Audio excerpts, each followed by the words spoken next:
just wanted that previous status to come back.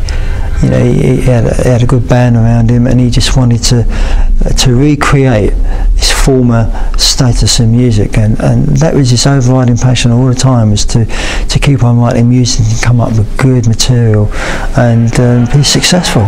Do you remember when we met? You moved behind me, girl, like a stained glass chain, and I'm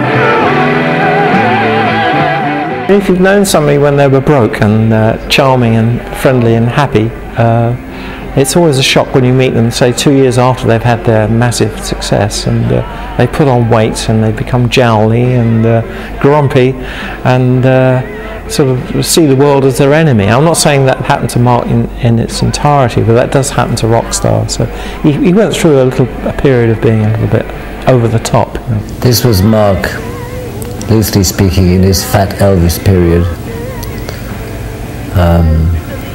A thing that befalls many. John Lennon had his Fat Elvis period, you know, sitting around looking at the swimming pool for inspiration. And Marc had his Fat Elvis period. And sometimes the music became Fat Elvis period. Is that a token of y'all? Is that a token of your life? Every time I was with Marc, it was like a party situation, very, very relaxing. You went into the studio, there was like food there, and there was wine and champagne, pink champagne he used to like to drink, and everybody was kind of very relaxed, and we're going to do this. No one was allowed to drink too much, but it was almost a party atmosphere, and never too much pressure, and that's what I remember about the time I was recording with Marc.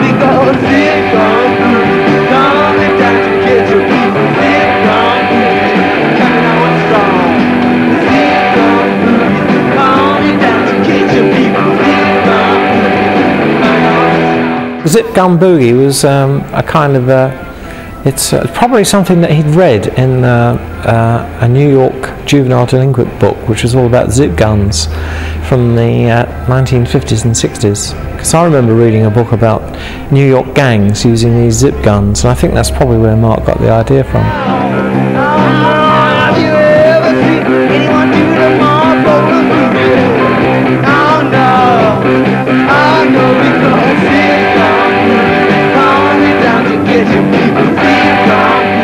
the single Zip Gun Boogie, I actually sort of, even though it didn't do as well as Light of Love, I personally preferred. I thought it had a more punchy beat. I thought Light of Love, Marc's vocals were kind of a little whiny.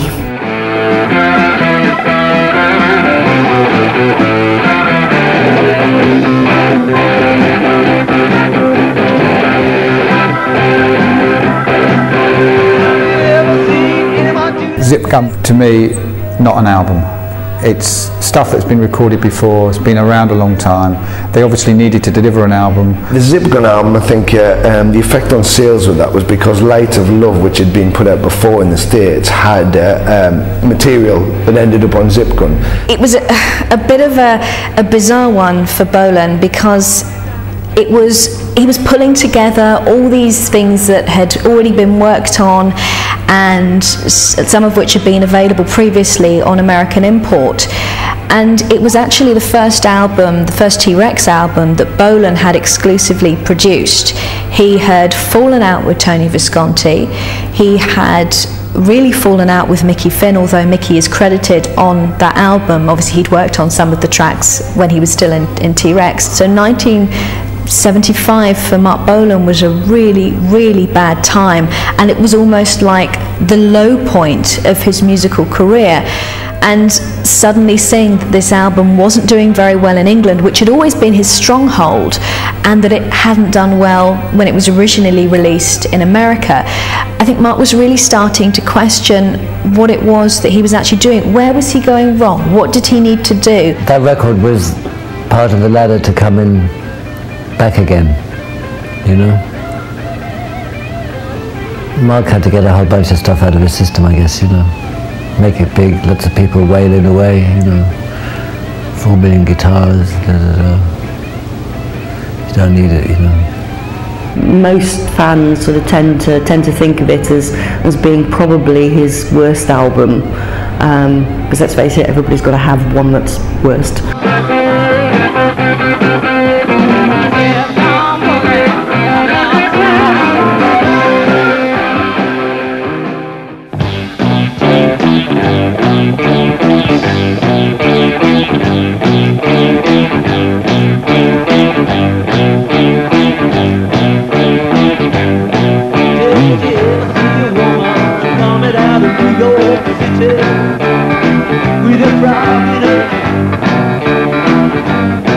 Did you ever see a woman coming out of New York City with a frog in her hair? The New York City single was quite a point, because he'd been sort of out of action as far as the hit singles and stuff go, and floundering slightly somewhat, you know, desperately looking, and here's another case in point where it's one of those things that he actually did take himself away and look to create something.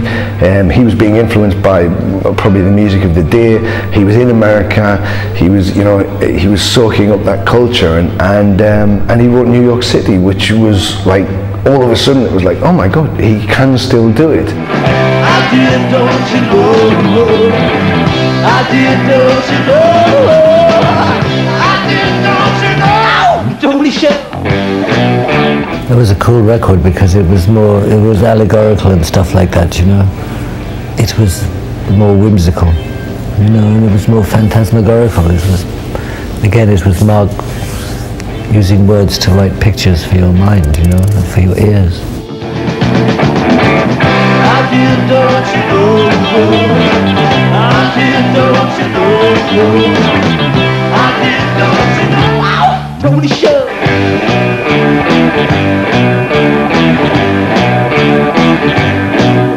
Did you ever see a woman coming out of New York City with a frog in her hair?